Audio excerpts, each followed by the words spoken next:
Aquí está la portada. Esa mano que ustedes ven ahí, que supone la persecución, la denuncia, la pretensión de superioridad moral del que apunta con el dedo a otro, se estaba extendiendo a tal punto que me parecía una atmósfera ya intolerable, no solamente en Europa, Estados Unidos, donde está muy enfocado el libro, sino también en Chile. Este reclamo de superioridad que tienen quienes denuncian a otros y se presentan como virtuosos frente a la ciudadanía porque son capaces de exhibir niveles de indignación moral por cuestiones que consideran incorrectas de un modo totalmente impúdico, ¿no? Es un exhibicionismo moral que hace mucho tiempo se tomó las redes sociales y los medios de comunicación. Lo estamos viendo hoy día con la pandemia de la misma manera.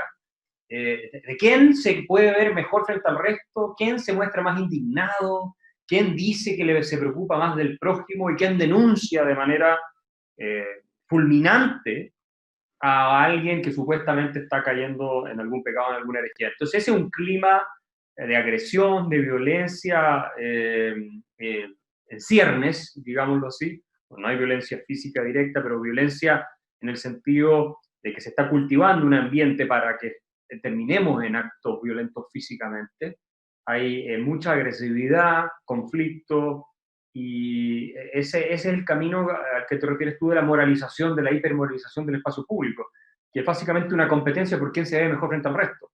Es una cuestión que en su práctica me parece muy superficial, ¿eh? Que es esto de tratar de ser, entre comillas, el más lindo, la más linda, entre comillas, ¿no? Es como yo soy mejor que ustedes porque yo denuncio al malo y al minuto, en el momento en que lo estoy denunciando me declaro libre del mal que denuncio, pero no hago absolutamente nada en la práctica por ayudar a los que estoy tratando de defender o a los que supuestamente están siendo abusados. No, no hago nada, solamente me declaro indignado. Y con eso le destruyo la reputación, la vida, la carrera a personas que pueden ser perfectamente inocentes o que han cometido algún pecado, en muchos casos, que estos mismos denunciantes han cometido 1000 veces de la misma manera o peor incluso. Entonces vivimos en una era de la hiperhipocresía, donde todo lo que tú ves no es.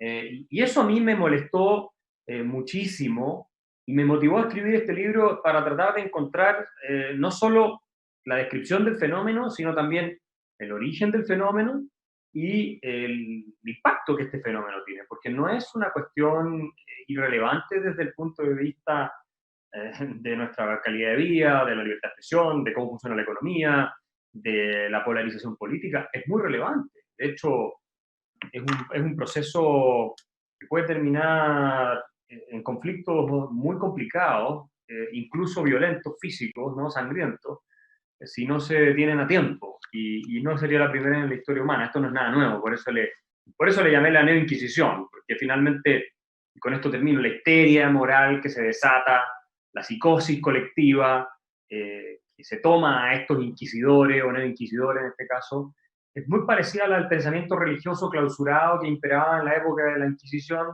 en Europa, que por lo demás la Inquisición fue hasta más amable en las persecuciones de brujas y más racional que lo que fue el mundo protestante, que fue incluso más violento y delirante en sus cacerías de brujas. Pero sí, hay un paralelo que me parece bastante evidente desde el punto de vista de cómo psíquicamente está funcionando y operando todo este aparataje de persecución hoy en día. A mí me parece que él pudo plasmar en estas obras famosísimas, el Fausto, y hay otras más, no solo esa, lo que le ocurre al ser humano cuando pierde el camino de la racionalidad, cuando renunciamos, ¿cierto?, a la discusión de la razón, a las ciencias, que es una cuestión en la cual Fausto ya no cree, en la búsqueda de la verdad a través de la ciencia, es una cosa muy frustrante, y nos arrojamos al mundo de las emociones y de las pasiones y de los impulsos más primarios, que nos hacen sentir vivos, por un lado, es cierto, porque conecta con lo más intenso de nuestro espíritu, pero por otro lado, como bien lo manifiesta Goethe en esa obra, en Fausto, termina convirtiéndose en el camino al infierno. De hecho, Mefistófeles es el demonio y Fausto termina haciendo este pacto con el demonio para poder lanzarse ese camino de las pasiones y de vivir intensamente y abandonar la ruta de la racionalidad, si uno quiere, porque cree que el conocimiento o el descubrimiento lo va a adquirir por ese camino. Y si nosotros dejamos que las pasiones predominen y que la racionalidad sea desplazada a un segundo plano, que es lo que está ocurriendo hoy en día. La esfera pública está convertida en un concurso de víctimas y de emociones completamente desatadas, y quien las logra estimular de manera más intensa es el que resulta ganador en esta competencia, donde incluso la evidencia científica ya no se acepta, no se tolera, porque es políticamente incorrecta, es decir, no se ajusta a la ideología, a los dogmas de la nueva fe establecida. Bueno, este camino que estamos siguiendo es el que el Fausto de Goethe señala como una receta segura para una tragedia, para una gran tragedia. Y el Fausto termina, yo lo describo, termina muriendo gente. Al final, Fausto hace muy mal negocio al haber pactado con el demonio, y colapsa lo que tú más valoras. Y en el caso de la sociedad me parece a mí que es la posibilidad de vivir y convivir en paz, con nuestras diferencias de opiniones y de estilos de vida, pero si no tenemos un mecanismo objetivo, que son las reglas de la razón, para comunicarnos, para resolver los problemas de la vida en común, vamos a entrar en la senda de la violencia, no cabe ninguna duda de eso. Y la antesala de la violencia, de la sangre, de la guerra civil, es el colapso de la esfera pública como un espacio de diálogo racional para ser reemplazado por uno en que se instala la emotividad, las pasiones, las emociones. Y eso facilita el tribalismo, se articula el ellos contra nosotros, no tenemos nada en común, somos víctimas del otro grupo, son los opresores, hay que rebelarse, hay que atacarlos, hay que destruirlos. Cuando esas pasiones se desatan ya es muy tarde, ya llega un punto de no retorno, y espero que no lo hayamos alcanzado. Pero esa es la razón por la cual creo que Goethe tiene una especie de rol importante en el libro. Lo cito al principio, más o menos en la mitad y también ya llegando hacia el final. Y es una advertencia que tenemos que rescatar. Y además hay otra razón por la que lo cito. La corrección política, la ideología esta dominante de la corrección política, ha tenido una influencia enorme en las humanidades. Y uno de sus presupuestos es que no existe la excelencia. No existe nada que sea mejor que otra cosa. Hay al menos una versión de la corrección política, o hay ideas, ideologías absorbidas por este fenómeno de la corrección política que postulan eso. Entonces, un Shakespeare, por ejemplo, sería nada más que un autor blanco de una sociedad patriarcal que representaría los intereses de clase de la época, y que si es considerado un gran autor o un gran literato es simplemente porque representa sus intereses de clase, pero no tiene nada mejor en sí mismo, ni un valor intrínseco por sobre lo que podría tener cualquier otro autor, especialmente uno de alguna minoría étnica o de una cultura distinta. ¿Ya? Ese relativismo radical. Y yo cito a Goethe, que es uno de los grandes genios de la literatura occidental, para reivindicar el principio de excelencia y aristocracia, entendido como no una clase social que está encima de otra, sino de la búsqueda de lo mejor que es capaz de producir el espíritu y el intelecto humano.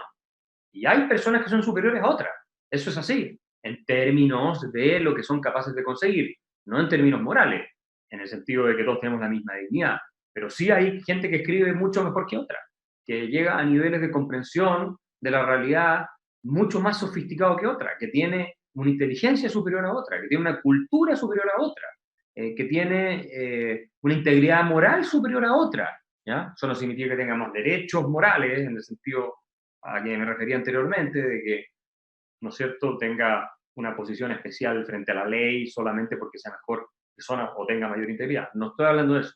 Y eso también es uno de los fenómenos que estamos viendo en las universidades más importantes del mundo y en la sociedad, en que ya admitir que existe la superioridad es una especie de pecado.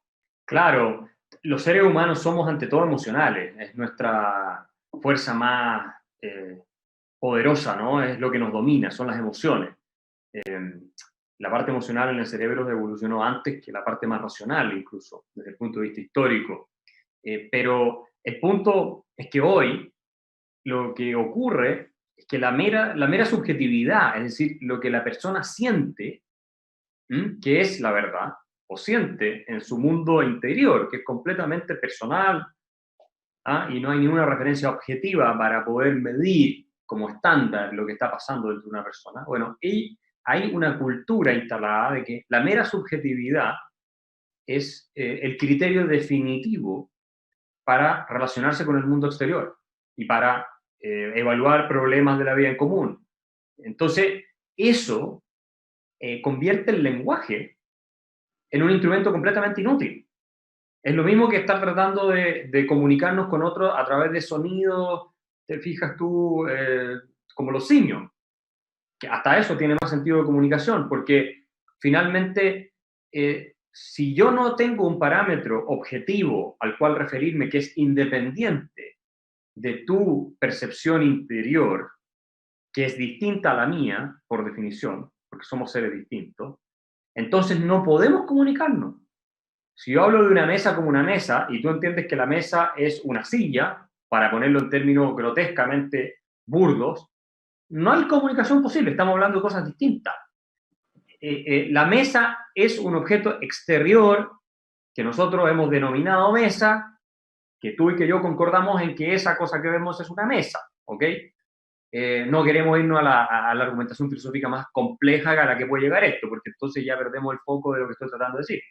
Pero si no tenemos ese mínimo consenso de que hay parámetros objetivos a los cuales podemos referirnos, no podemos conversar en torno a eso. Lo mismo ocurre con cosas como la esclavitud, por ejemplo. Yo cito el caso de Andrew Sullivan, el periodista norteamericano, que tiene un diálogo con una mujer afroamericana y la mujer afroamericana lo increpa y le dice que ella hoy día es una esclava, tal como los afroamericanos eran esclavizados antes de la guerra civil en Estados Unidos. Y Sullivan es un hombre blanco, es homosexual, pero un hombre blanco le dice, pero no puedes negar todo el progreso que ha habido, no tiene ni una relación lo que existe hoy con lo que existía en esa época. Y él le dice, a ti no te corresponde como hombre blanco cuestionar mi realidad de mujer negra. Entonces, ¿qué es lo que ocurre? Que si yo sostengo que la esclavitud no es una categoría susceptible de análisis racional, es decir, basado en las leyes de la lógica y la evidencia, y por el contrario lo convierto en una cuestión de mera subjetividad, de exclusiva subjetividad, entonces es imposible tener una discusión sobre la esclavitud, porque para ti la esclavitud es una cosa, para mí es otra. Y entonces, efectivamente, podrías tener personas que son dueñas de otra y la obligan a trabajar forzadamente para ello, y para esa persona, subjetivamente, eso no es esclavitud. También podría ser el caso, ¿cierto? Podría decir, este dueño de esclavos podría decir, no, si no son esclavos, porque yo defino el esclavo como lo que yo siento que es un esclavo. Y si tú lo sientes distinto, bueno, es problema tuyo. Podemos llegar a ese absurdo, como el mismo caso de esta mujer, que sostiene que es una esclava. Obviamente no es una esclava, tiene igualdad ante la ley, tiene todo tipo de derechos constitucionales, puede tomar las decisiones que quiera, no trabaja forzada para nadie. Entonces, tú haces colapsar a tal punto la esfera pública como espacio de diálogo racional, que es a lo que apuntaba Goethe, en el fondo el mensaje, ¿no es cierto? No era dado en este contexto, pero cuando haces colapsar la racionalidad a tal punto, ¿qué le dices tú a una persona así? Que se siente que es esclava y que va a demandar de la clase política soluciones para su problema de que es una esclava, y que están fundadas en su mera subjetividad, en sus meras emociones, y que esas emociones por lo demás no tienen un anclaje en la realidad. Entonces, ahí yo es donde cito a Jonathan Haidt, a Greg Lukianoff, porque él es psicólogo social, Haidt, ¿cierto? Y dice que una de las ideas más nefastas del mundo moderno, de lo que estamos viviendo hoy día, no de la modernidad en general, sino que del mundo actual, es esta de que tienes que confiar en tus sentimientos, y que eso es lo que se le enseña a las nuevas generaciones. Y existe incluso una terapia que se llama Cognitive Behavioral Therapy, en que lo que básicamente te enseñan para que tus emociones no te dominen y no te hagan pensar de manera catastrofista, por ejemplo, que eres una esclava o un esclavo, cuando en realidad no lo eres, es someterlas a un filtro de realidad, de una verdad objetiva independiente de tu mundo interior. Porque en la medida en que tú pasas tus emociones por ese filtro de realidad, logras ponderarlas y entonces el pensamiento que tú estás teniendo se modera, se matiza, te calma y dejas de tener esa ansiedad desatada, esa depresión desatada, esa agresividad también sin límite. Y cuando la esfera pública se convierte en un concurso de quién se muestra sus emociones más fuerte y de manera tribal, eh, no hay posibilidad de vida civilizada, desaparece completamente. Y esto es un punto que Karl Popper también hacía, la importancia de la racionalidad. Y cuando tú tienes, por ejemplo, fenómenos como el nacionalismo desatado, el nacionalismo más extremo, que puede ser el nacionalsocialismo, de tipo étnico, ¿no es cierto? Eso es una cuestión tribal, es una ideología tribal basada en emociones que se estimulan a partir de ese discurso y que no tienen un sustento en la realidad. Son instintos, pulsiones que el discurso logra articular, identifica a un responsable de todos los males. En el caso del nacionalsocialismo es claro, eran los judíos, ¿cierto? En el caso de los comunistas, que hacen exactamente lo mismo, es la clase capitalista. Y en el caso de lo que estamos viendo hoy día, es el hombre blanco heterosexual, como lo plantea Jonathan Haidt en el análisis que hace. Es él el responsable de todos los males. Entonces, eso es una fórmula para el desastre y para crear además generaciones totalmente frágiles, los famosos snowflakes o copitos de nieve que se derriten con cualquier eh, adversidad. Sí, sin duda, incluso intelectuales, tú mismo lo citaste, Habermas, Zizek, incluso, yendo un poco más a la izquierda, también han denunciado un poco esta ola de corrección política. Habermas se preocupa especialmente por justamente la esfera pública, qué va a pasar con esta esfera pública. Y ahí me voy a meter un poco con la libertad de expresión, ¿no? O sea, bien lo dices, esta corrección política limitaría la libertad de expresión, pero es un tanto problemático también el afirmar esto, en tanto la libertad de expresión se sustenta teóricamente por la libertad negativa, es decir, si no hay coacción física en algo así como la opinión, no habría problema, ¿no? Por lo tanto, ¿cómo equilibramos, cierto, la correcta denuncia de la corrección política, que finalmente se transforma en autocensura, ¿no? Yo no digo cosas por miedo a obviamente, esta corriente de corrección política, pero al parecer, como no hay coacción física, no habría algo así como el impedimento a la libertad de expresión. ¿No? Resulta un tanto problemático, pero tiene algo de sentido. Entonces, ¿cómo equilibrarías este sentido de que efectivamente es una limitación a la libertad de expresión, pero parece no encontrar sentido en su fundamento teórico, en la libertad negativa? Yo creo que hay 2 o 3 puntos que hay que hacer. El primero, recogiendo a John Stuart Mill, ¿no? Es que la libertad no es solamente, me parece, la capacidad de actuar sin ser sujeto a coacción arbitraria por parte de terceros, que eso es fundamental, sino que también requiere para esa consolidación de hecho a nivel jurídico que una cultura determinada lo apoye. Acuérdate que John Stuart Mill en su ensayo sobre la libertad habla de que la misma sociedad, la comunidad puede convertirse en un tirano más formidable y más aplastante que el peor de los déspotas. Yo tiendo a pensar que cuando una cultura avanza por el camino de reprimir, primero socialmente, ciertas expresiones, manifestaciones eh, de la diversidad humana, de opiniones, de formas de vida, no se demora mucho en que esa transformación cultural se termine cristalizando en normas legales y en un Estado que también va a reprimir la expresión de algún cierto tipo, qué sé yo. De hecho, yo en el libro tengo los estudios que muestran cómo ha retrocedido la libertad de expresión en Occidente de manera increíble en los últimos 50 años, ¿cierto? Precisamente por nuevas legislaciones que sancionan, entre otras cosas, los famosos delitos del el hate speech o los discursos de odio o cosas por el estilo, cuya interpretación y definición es cada vez más amplia. Y que hoy tenemos menos libertad de expresión que hace 30, 40 años atrás, en muchos casos. Y a mí me parece que se está reflejando en la legislación y en la solución política de estos temas o la aproximación política a estos problemas, la transformación cultural e intelectual que se fue incubando durante muchas décadas en las universidades occidentales, especialmente en las humanidades. Dicho eso, la sociedad hoy es más represiva de lo que es el mismo Estado, sobre todo en Estados Unidos, donde la Corte Suprema sigue siendo muy defensora de la libertad de expresión, la más probablemente flexible en el mundo respecto a las cosas que se pueden decir. Y, y a mi modo de ver, lo que tenemos que entender es que la libertad no es un principio abstracto, sino una práctica cultural. Hayek siempre explicó, ¿cierto?, que la libertad es una conquista civilizatoria. ¿Ah?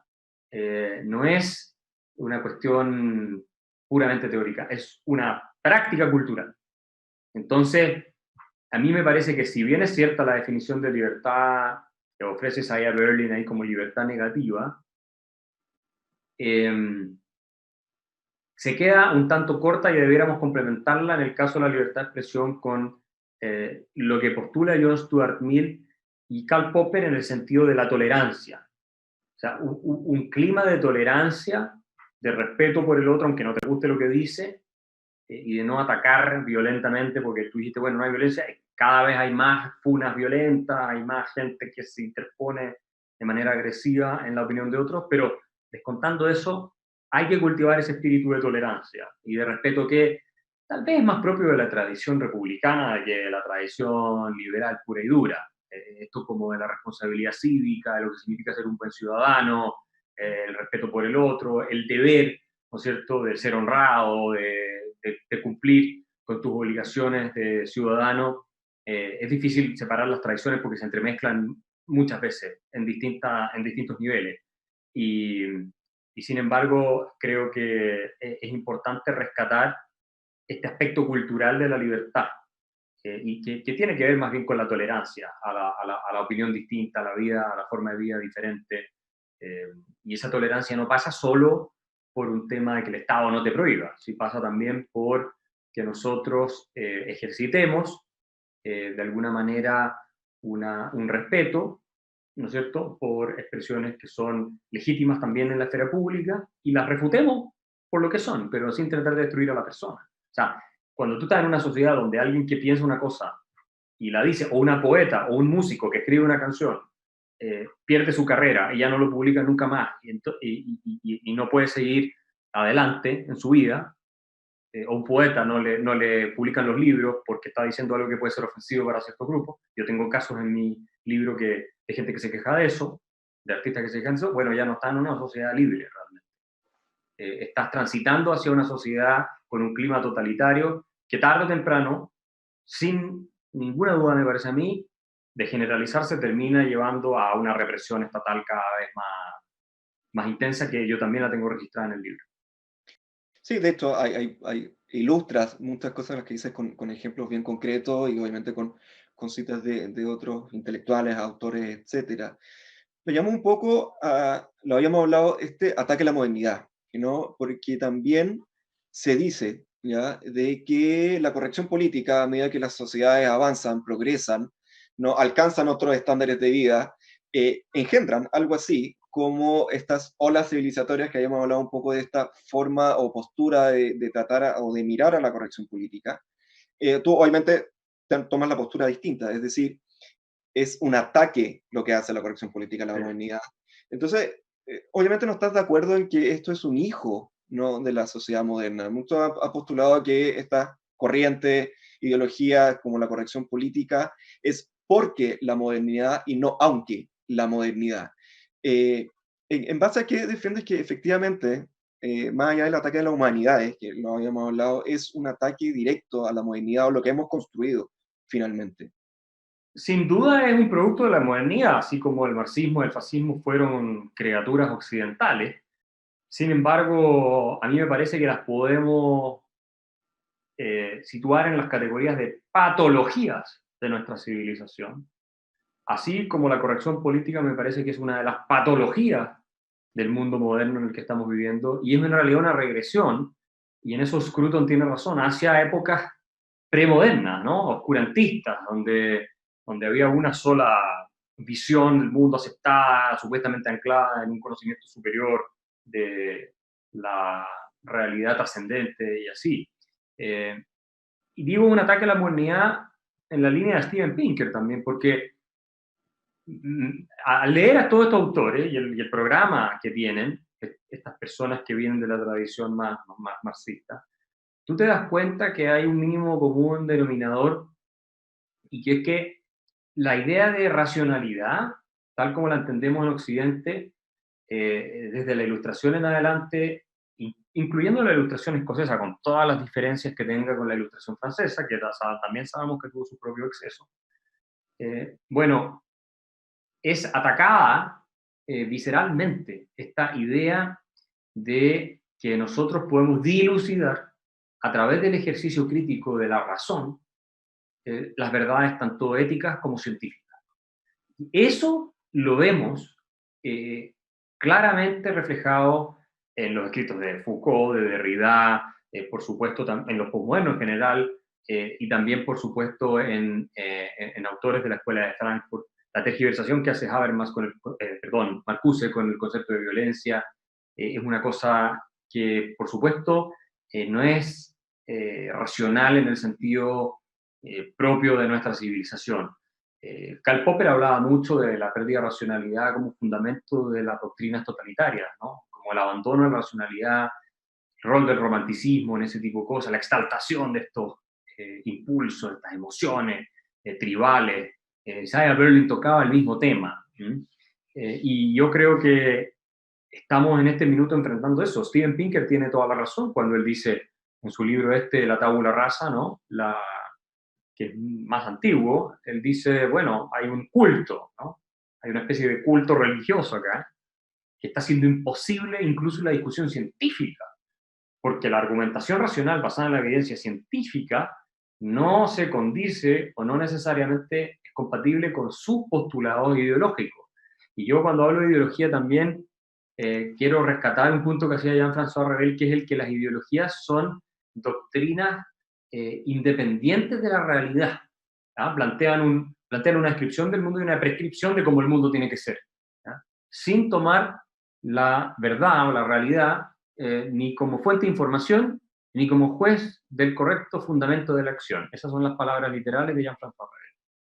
Y eso es lo que estamos viendo hoy día, una reacción que es contraria a los principios de la Ilustración, básicamente del diálogo racional, de la ciencia, de la también discusión sobre la base de la lógica y cierta razonabilidad en los temas morales y éticos. Se pretende crear una doctrina, una religión, que tú o adhieres a ella incondicionalmente, o eres un hereje al cual hay que destruirte. No hay término medio. No hay posibilidad de diálogo ni de discusión para acercar posiciones. ¿Es lo que ellos dicen o no es? Bueno, Eh, ciertamente esa es justamente la neoinquisición, ¿no? El aspecto claro, religioso y de de ahí ahí. surge este fanatismo, y surge este totalitarismo, y esta cosa y slóganes como hay que creerle a las mujeres cuando denuncian, sí o sí. Nunca hay que poner en duda la palabra de una mujer. Ese típico conducta tribal totalitaria, que destruye, por supuesto, el principio de presunción de inocencia, cualquier consideración humana o de respeto por la dignidad de otra persona. Es patológico en un cierto sentido, si uno lo analiza, pero de ese caldo de cultivo provienen este tipo de tendencias, que son tremendamente nocivas para la vida en común, y donde francamente tú estás estableciendo dos categorías de personas una sobre otra. O sea, estamos volviendo a una sociedad de clase, esta vez definida por el género o por alguna de esas categorías, ¿no? Porque si tú eres hombre y por definición estás siempre en lo incorrecto y eres mentiroso o eres opresor solo por ser hombre, independiente de todo lo que tú hagas o no hagas o digas, bueno, claramente estás en una categoría de ser inferior, desde el punto de vista tanto moral como en los hechos, porque también te tratan mucho peor. ¿Ah? La regla que se te aplica a ti no es la misma que la que se aplica a una mujer. Y sin embargo, hay personas, muchísimas, en el movimiento del Me Too que abogaban por una idea de esa naturaleza. Y eso es delirante. Eso es volver a las prácticas más nocivas del fascismo, del nacionalsocialismo o del comunismo. Es la misma cosa. Hay que relacionarlo con estos movimientos. Esto no es nada nuevo en la historia de la humanidad. No hemos llegado, por suerte, a ese nivel de destrucción, de aplastamiento de la libertad y de control político sobre la vida de las personas, pero uno el futuro no lo tiene asegurado. Entonces, estas advertencias hay que hacerlas y hay que llamar a la gente a razonar sobre estos temas. De forma racional, de nuevo, ¿no es cierto? No es que yo me siento así, no, no, no. Tú te sientes así a ver si tus sentimientos son respaldados por la evidencia, por un análisis razonable de las circunstancias, en fin. O sea, sí, tomar las cosas con la perspectiva que corresponde para que podamos funcionar como seres humanos, porque el cableo tribal nuestro es muy poderoso y es fácil caer en el conflicto y destruir la vida civilizada. No cabe ninguna duda que las redes sociales han sido un factor polarizante en el mundo entero. Y creo que cuando se escriba la historia, y lo he dicho anteriormente, el impacto que tuvieron las redes sociales en el mundo desde que aparecieron, sobre todo en Occidente, se va a llegar a la conclusión de que puede haber sido parecido al de Gutenberg cuando inventó la imprenta, siglos atrás. O sea, el que está haciendo ese paralelo hoy en día es Neil Ferguson, ¿no? El historiador. Las redes sociales le dan un parlante a lo que Humberto Eco llamaba los idiotas del Twitter, a gente que lo que tiene de por dentro es podredumbre, es ignorancia, son sus más bajas pasiones, es básicamente, especialmente el Twitter, ¿no? Una especie de vertedero de lo peor que es capaz de producir la psique humana. Y esas personas que antes estaban marginadas de la discusión hoy día tienen una voz y pueden escribirle directamente a cualquier otra. Entonces, sin duda que ha contribuido a polarizar, los estudios te muestran que la gente tiende a seguir a personas que piensan igual que ellos y no interactuar con otros. Todo eso es cierto. Y por tanto, hay que, hay que educarse en torno a cómo usarlas y advertir los riesgos que implican las redes sociales. Por supuesto, yo no soy partidario de restringirlas ni prohibirlas bajo ninguna circunstancia, pero sí que tomemos conciencia, como toda nueva tecnología, de los peligros que encierra para la vida en común y tener cierta distancia de qué tan representativas son también, ¿no? Porque se tiende a pensar que la verdad es Twitter. No, la realidad no es mucho más que Twitter. ¿Ah? Entonces, yo diría que eso y la forma de enfrentarlo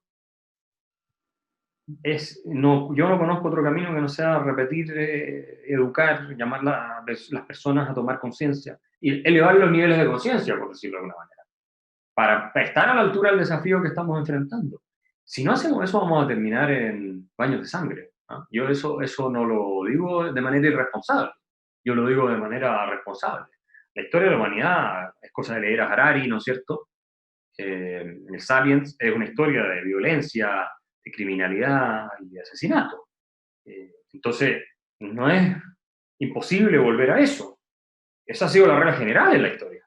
La excepción son los periodos de paz, de cierta calma, ¿no?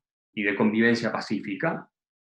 Pero si estimulamos las pulsiones tribales que están latentes en los seres humanos y los llamamos a unirse en grupos en que se dividen unos contra otros, en función no ya de la dignidad personal, que eso impide el tribalismo, sino de tu pertenencia en función o producto de etnia, género o cualquier de esas cosas, puedes terminar con tremendas guerras civiles o conflictos inmanejables. Esto lo advierte Thomas Sowell en sus escritos, yo lo tengo citado en mi libro.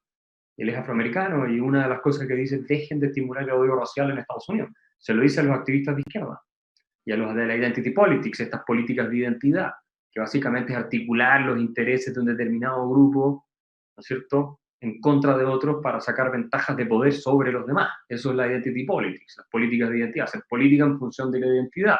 Entonces, los afroamericanos por acá, los blancos por acá, los asiáticos por acá, los latinos por acá, cada uno en un grupo chocando con los otros, reclamando ser oprimido, discriminado, por los demás, buscando beneficios, leyes que opriman efectivamente al que dicen que los discrimina o que los oprime, y con eso subvierten el orden liberal y la igualdad ante la ley, que es lo que está ocurriendo.